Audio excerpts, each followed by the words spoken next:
So you can edit that and change that however you want. I'll definitely have to fix mine up a little bit so that it shows it on the screen. If you liked that sound I little sound I did, so you're gonna find select sound and snaz, and just choose whatever you want to. So that's where I have mine saved. Play it again. That's how it works. Super easy, super quick. That's all you have to do, guys. All right. Yeah, I'm not gonna tell you to like or subscribe. So yeah, deal with it. All right, see you guys. In this video, I will show you how you can set up a countdown timer in Streamlabs OBS so you will never have to start your stream with 0 viewers ever again. What's up everyone, Yellow with the Video Nerd here, and welcome to the Streamlabs OBS Master Course. In today's video, we will set up a countdown timer in Streamlabs OBS, and at the end of the video, I will also show you how you can make it count upwards, for example, for when you're doing a 24-hour live stream. And if you want to grow your influence with gaming, make sure you click the subscribe button and turn on the notification bell, because this channel is perfect for you. Now, using a countdown timer has a few advantages. People are gathering in your stream, talking to each other, waiting for you to come online. You come online and you immediately have people to talk to. It also gives you some mental preparation time. You know that when the timer hits 0, you have to go online and you have to appear on stream and be energetic. And of course, you can make it count upwards for a 24-hour live stream or for some creative things that you come up with. There are online options to add a countdown timer to your stream, where you open a countdown in a new window and then you capture that window and add it to Streamlabs OBS. But that is very CPU intensive, and almost everyone uses a program called SNAS or SNAS. I don't know. What that does is it creates a text file on your computer with a few numbers in it that represent the time, and then it updates every second and it changes the countdown till it hits 0. Then you import that file to Streamlabs OBS, so Streamlabs OBS reads the file, and then every second it gets updated and a new time appears on your stream. So without further ado, let's download the program and then set it up. So go to your browser and in Google search for SNAS. I will also put the link in the description, but it's just the first site that appears. And then right here at the bottom, we can click on download SNAS. I did delete it on my computer so I can reinstall it in English and start with you guys from 0. So let's just go ahead and install the program. It's done, and then launch it, and then we can start. So here is the program, and we immediately are in the right tab, the time, date and countdown tab. Right here at the bottom you see countdown to specific time, and this is what we will use to set up our countdown. Now, first of all, right here, output format. This is how the timer will look when it's counting down. And of course, the days and hours we don't need, because probably your countdown timer will be 10 minutes or 20 minutes or 30 at most, but not higher. So let's delete the day and the hour till only the minutes and the seconds are remaining. Then under that we see the date we will count towards. So when we click on this icon right next to it, it will be reset to our current date and time. So then right here you just set up the time where you will start streaming. For example, 6:30, okay, 00, and then you click on start, and then the countdown will start counting down to this time. Then you want to make sure that next to that we see remove time spent equal to 0, and you want to enable this, because when the time is 0 minutes and 50 seconds, when you don't enable this, the 00 will be displayed too, and we only want the seconds to be displayed, unless you want the 0 to be displayed, and then you just disable it, but most of the people will want to enable it. Then we need to set up a message that will be displayed when the timer hits 0. So for example, message when done, stream starting. Okay, so now when the timer hits 0, the time will be replaced by stream starting. And then right here you can see the path where the text file is, which I was talking about in the beginning, the text file to which the time is added, which we will then read with Streamlabs OBS. So I will show you what I mean right now. So you want to copy this address except the countdown.txt. So copy this, then go to your file browser and at the top double click in this bar and then replace it with what you copied and click enter. Okay, so right here you see the file is countdown.txt and right here we can see countdown. So when we click on it, we can see a preview here on the right and you see that it's updating every second. It's lagging a bit of course, so sometimes it's 2 seconds, but in reality this file is updated every second and the content of this file is our countdown. So what do we want to do right now? We want to import that file into Streamlabs OBS so it can be shown on stream. So let's go to Streamlabs OBS and there in your sources create a new source and choose a text source. Now we will call it countdown, add new source, and then instead of typing some text right here, we want to enable read from file. We click that, then we browse, and now again we paste the URL right here. Okay, and then right here we see countdown, so we open this and then it will be added and we can see the countdown right here on stream. Let's click done and then right here this is our countdown. Now when you want to scale the timer, when you want to make it bigger, do not stretch it out right here in the editor because it will start to look very pixelated. Make sure you double click it in the sources and then change the font size right here to make it bigger. Click done and now we have a good timer. Of course you can change the font of the countdown by just double clicking it in the sources and then as your family choosing another font, click done and then your timer looks different. Now you would think that we are ready right now, but we are actually not and I will show you why.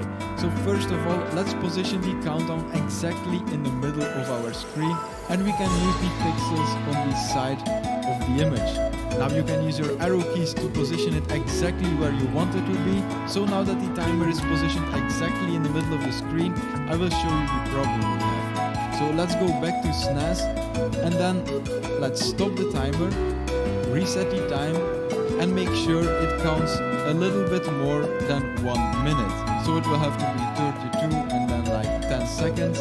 Let's click on start. And now it's exactly in the middle, but you will see when it reaches under 1 minute, the minutes just disappear and the seconds go to the front, but it isn't in the middle anymore. And when we fast forward this to 0 seconds and when the message appears on the stream, you will see that then it's even worse. So how do we fix this? Well, it's actually not that hard. Let's double click on the countdown, then scroll to the bottom, and there you see use custom text extents. This is what we're looking for, so let's enable it, scroll a bit more down, and then we have a width and a height. I will move this to the side. Okay, so now you see the height is okay because the letter is displayed, but we will need to adjust the width. So let's make it like 1000 pixels. Let's see how this looks. Okay, so the starting still is on the second line. So we will make it 2000 pixels. The amount of pixels you insert right here could be different for you because my monitor is 1440p, so I have more pixels wide than most monitors. So just test it out till it fits. And as we can see right now, the height isn't enough. So let's make it like 200 pixels high. And now the stream starting is displayed correctly. Now we need to do one more thing. Let's move this a bit to the middle, so the outer box. Then we go back to the settings. Let's double click it again. And then right here, change the alignment from left to center. Okay, let's click done. And now this is displayed in the center. Let's make sure the box is exactly in the middle. Okay, so now let's test it again. Let's go back to SNAS and then stop the timer, reset it to the current time, and then add a bit more than 1 minute. Okay, like this. Let's click start. Okay, so this works. Now let's test the end message. So go back to SNAS, stop the timer, reset it, and then let's just add a few seconds. Okay, let's click start. Now it's counting down and we will see that the end message will also appear right in the middle of the screen. So everything is set up for the countdown. Make sure you do not close the application while streaming.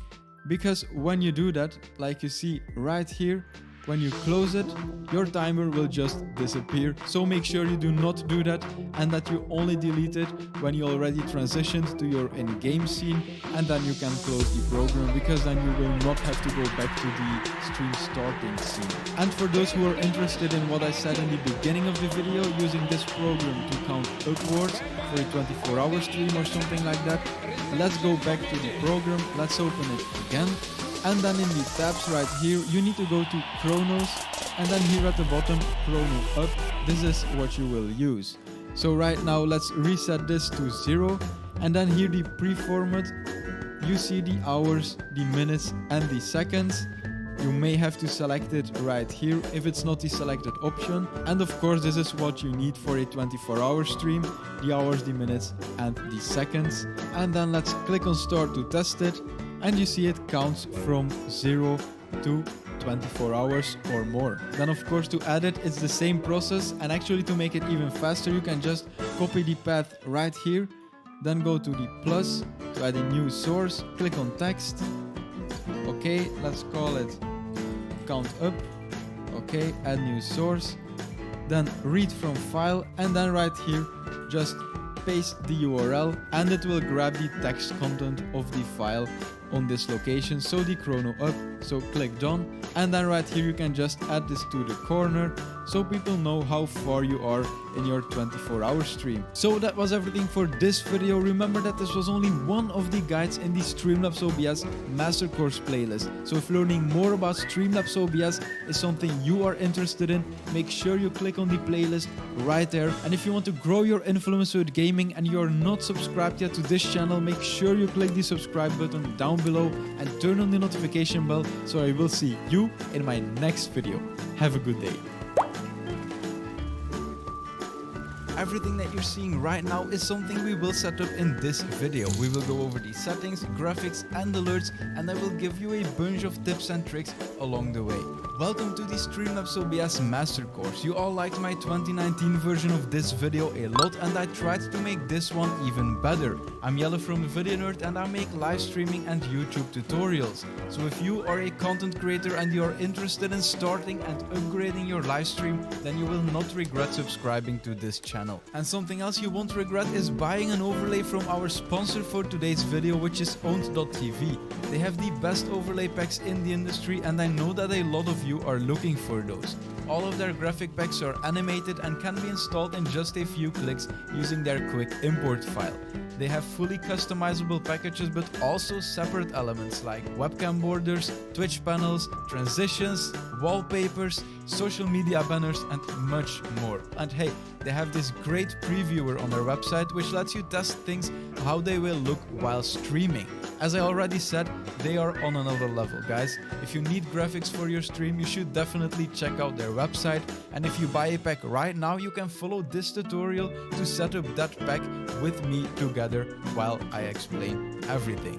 Check out their graphics, they are amazing. The link is in the description. So the first thing you need to do is downloading Streamlabs OBS. So go to streamlabs.com and download the program. The link will also be in the description for all you lazy.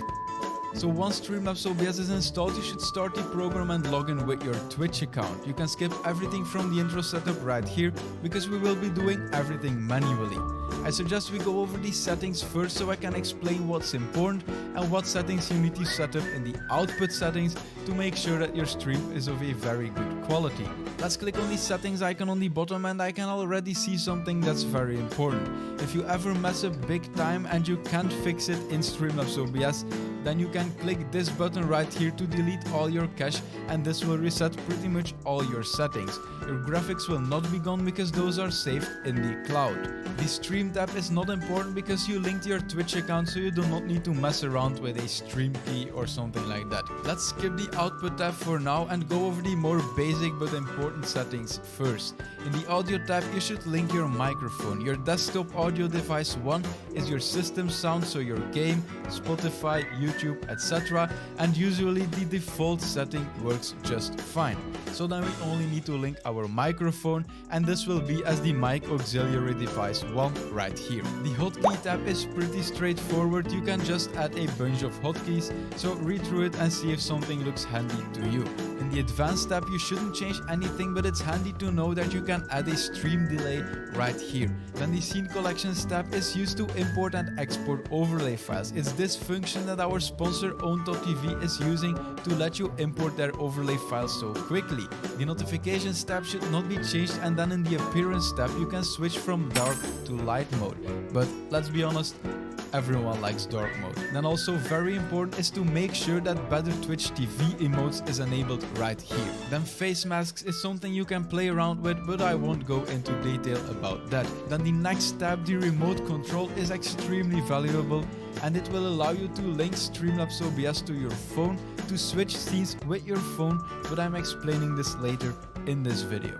And then the output settings. This is the tab which causes half of the depressions amongst beginning streamers, so let's end that once and for all. It's a pretty long explanation, but I promise that afterwards you will understand what everything does. And you can set up the settings together with me, so it isn't that bad, right? So what are the output settings? Well, essentially they control the quality of your stream by regulating in what resolution you capture your game, then how hard and how good you are compressing the footage, and then at what speed you are sending it to the streaming servers. The one setting that keeps most beginners up at night is the bitrate, which we need to enter right here in the output tab. And understanding this setting is very important, so I'll be as clear as I can. First of all, what's bitrate? It's the amount of data you are sending to the streaming servers each second, so it relies on your upload speed. It's a very important part of the streaming process, so let me explain you how this process goes. When you press go live, you start sending your video to the streaming servers, and then those servers send your video to all the viewers that are watching your stream. But then we encounter a problem.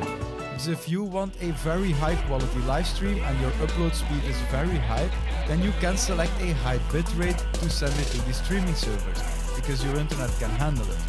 But if someone is watching your stream and that person has a really slow internet speed, they will not be able to watch your stream because they need to download the stream in the same bitrate at which you are sending it to the servers, which will be a problem if you selected a very high bitrate to get high quality. Sometimes they can choose to view your stream in another quality. It's the option you see right here in the video player, and it's called transcoding. If that option is present, it doesn't matter if your stream is in the highest quality or not, because everyone who has a slow internet speed will just be able to watch your stream in a lower quality.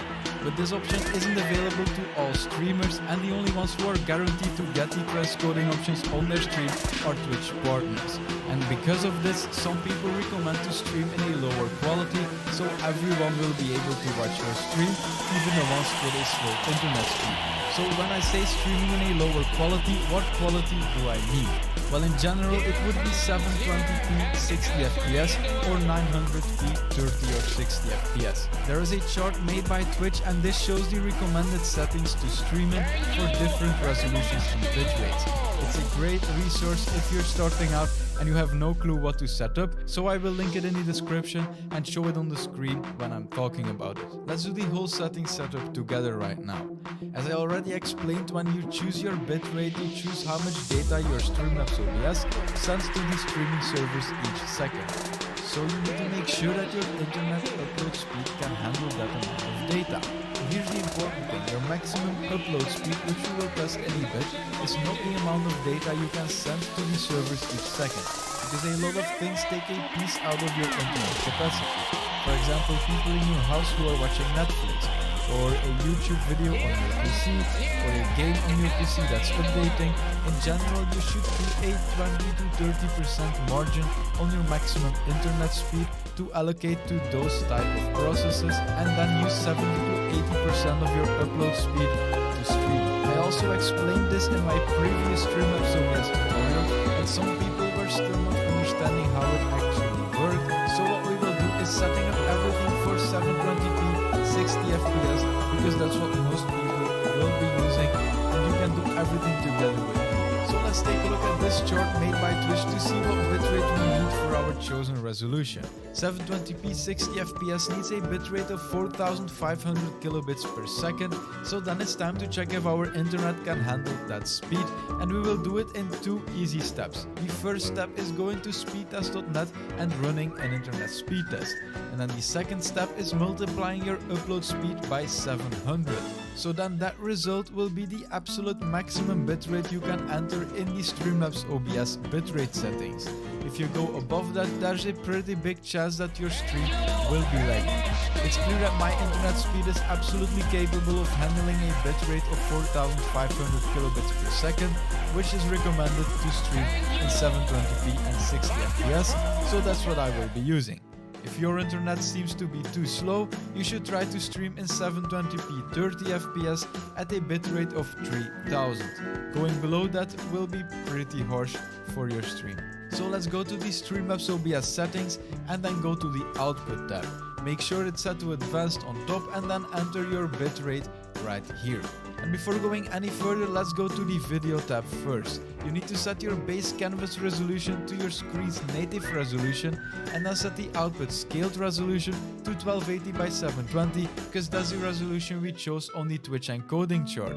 Then set your downscale filter to lengths, that's the same for everyone, and then set your FPS also to what you chose on the chart, which will be 60 FPS for us.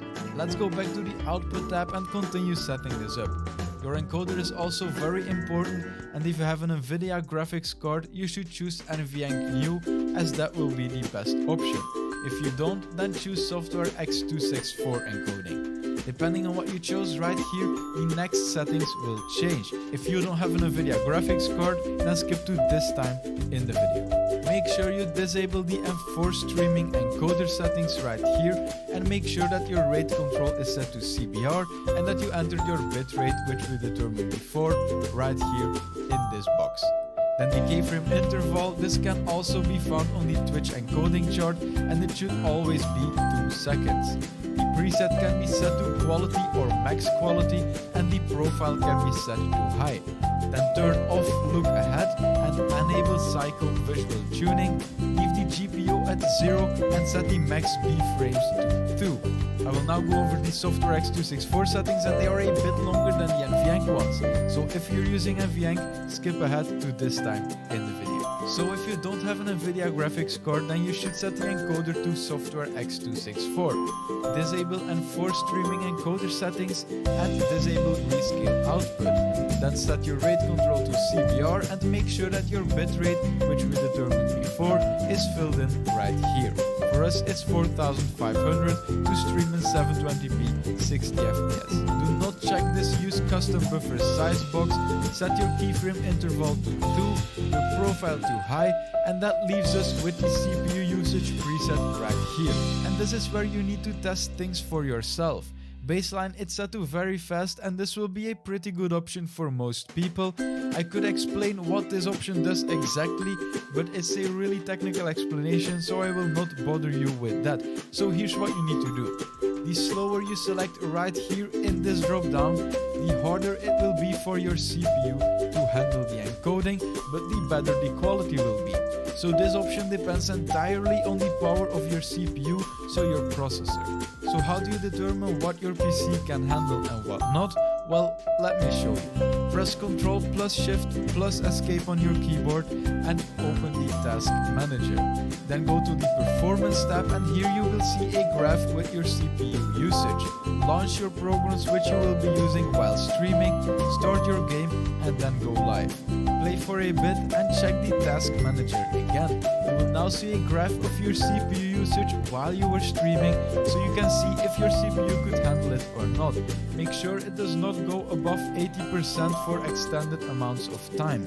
If your CPU had a lot of room left, you can change the very fast option to faster or fast and then run the test again to see how it went. This way you will need to find the perfect settings for you, and you will find the balance between speed and quality. So right now when we press go live and we go to our Twitch profile, we will see that the stream is actually live, but of course the screen will be black because we haven't added any graphics yet. So that brings us to part 2 of this video, setting up scenes with overlays, alerts and a scene transition. And I have a present for you. I made a completely free overlay pack just for this video, and you can download it for free on my Gumroad. I will be linking it in the description, and I will be using that pack to set up the whole stream right now. So if you download it, you can follow along and set up everything with me. And don't worry if you don't like the colors, I will also be explaining how you can play around with those to adjust it to what you like. I will show you how you can edit them without Photoshop, and I will be using photopia.com. This is a free PSD editor, and PSD is the file format Photoshop uses. It's really not that hard, you can just follow along with me. If you're using an overlay of yourself or you bought one from our sponsor, you can skip to this time in the video to skip all the editing. So once you downloaded my overlay, go to photopia.com, and on the top left you can click on File and then on Open. Let's find the alert PSD and import it into Photopia. By holding Alt and scrolling, you can zoom in and out, so make sure that it fits on the screen and we can start working. There are a bunch of graphics in this pack that may need editing, so I will show everything you need on this graphic, and then you can use it to edit everything else. On the right you can see the layers, and we will be selecting the text layer right here to change it. So make sure you select it and then press this T button on the left to enable the text editing tool. Then triple click on the text to select it all, and you can change it this way. To edit the color, we want to add 2 hue saturation layers, one for the left and one for the right. Take this selection tool right here on the left and then select one area that will contain one particular color. Now select this button on the bottom right and choose hue saturation. What we are doing right now is making an adjustment layer that will affect everything in the box we just selected.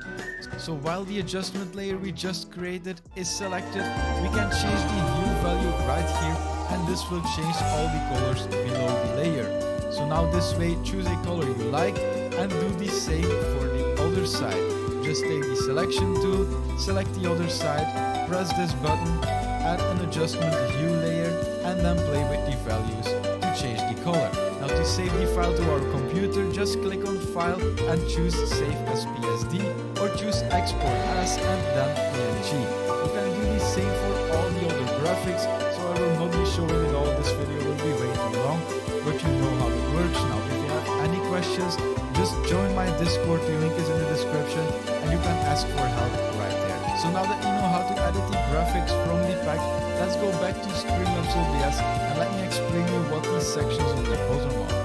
The bottom left one contains the scenes, and these scenes, like the ones you see right here, act as folders that hold a bunch of sources which you can see in the middle. Scenes will do things like in-game, or intermission, or stream starting, and after making a new scene you can then start to add elements to it, like your webcam or your game or a webcam border, and those things are added in the middle section in the sources. The section on the right is the mixer, and this holds all the audio sources. Let's make a new scene and call it in-game, and this will be our main scene, so we will start by adding our game capture. Make sure you are in the in-game scenes on the left if you have more than one, and click on the plus icon in the sources. Choose game capture and give it a name. If you get this window, then that means that you already have an existing game capture somewhere in your other scenes, and if you want to add the same one to this scene, you can just click add source, but we will make a new one. So enable add new source instead, give it a name and then click add source. Here in this drop down you need to select what the game capture should capture. I like to control exactly what will be shown on the screen, so let's click on the drop down and select capture specific window. Then make sure that your game is running on your PC on the background and select it in this drop down window. You should not change any options right here unless you want to capture third-party game overlays like your Steam overlay. In that case you could enable this box right here, but I don't, so let's just click on done. Now if your game capture isn't full screen, or if it's too big, or even if you can't find it at all, just right click on the game capture in the sources and then go to transform fit to screen, and that will make it fit exactly to your screen. And something very important now, because in my 2019 version of this video I got spammed with comments from people who had a black screen instead of their gaming footage, I will add a link in the description to a page that has a bunch of steps you can take to troubleshoot, and in 90% of the cases this solves the black screen issue. The next thing we will add is our webcam, and I will also show you how to make it look a lot better with almost no effort. Just click on the plus icon in the sources and add a video capture device. By the way, if you're not sure what equipment to use when you start streaming, I've made two lists in the description. One for absolute starter gear and then one with semi-professional gear. You can check it out, and if you have any questions, the best place to get a response is in my Discord. But of course, you can also leave a comment right here, and if I see it, I will definitely answer it. So that being said, let's give our webcam a name. And just like with the game capture, if you're making multiple scenes in which you use the same webcam, you can just select it right here in the list of already existing sources, but we will tick this box and make a new video capture device instead. Add it to our scenes, and in the settings of your webcam there is not much to change. Just select your webcam in the first drop down. For me it's cam link because I'm using an Elgato cam link to link my DSLR to my PC. If you are using a webcam, it will show up right here in this list. If you selected your webcam right here but it isn't working, then something that might fix it is changing this device default to custom and then selecting the highest resolution available right here. Let's click down position and scale it like you want, and then we will improve the look of our webcam. There are advanced ways to do this, but trust me, the difference is really small, so just follow these steps and you will get a great image quality. Right click on your webcam source and go to filters. Then click on this plus icon to add a new filter and select color correction. Click done and a new window will pop up. Now essentially you can play with these sliders, but there are two main things you can do to make your webcam pop out a bit more. Increase the contrast a bit with this second slider and then add some saturation with this slider. If your image is too yellow or too blue, you can change that with this hue shift slider. Just doing these things will drastically improve the way that your webcam looks on stream. Let's click on done and add our webcam border. If you're using my graphics pack and you want to add your name on the bottom of the webcam and you don't know how, you can skip to this time in the video, because there I was explaining how you could change my graphics with Photopea for free. So once your webcam border is ready, add a new source and choose image source. If you get this window, then click add new source instead. If not, just name it webcam border and press add source. Now just click on browse and find your webcam border. It will be loaded into your preview and you will have to position it exactly where you want it to be. There are a few options and controls that you need to know about when positioning elements in Streamlabs OBS. First of all, you can enable or disable snapping, and this is what will make it snap to the border of the preview window or to other sources. If you click on the settings icon on the bottom left, you can scroll down in the general tab and you will see source alignment snapping. Here you can change the sensitivity or just disable them altogether. Then for the scaling there are three options. You have normal scaling by just dragging the corners or the sides, and this will maintain the aspect ratio. Then while holding shift down you can change the aspect ratio, and this can come in handy, for example, to change widescreen webcam borders to square webcam borders, or for some other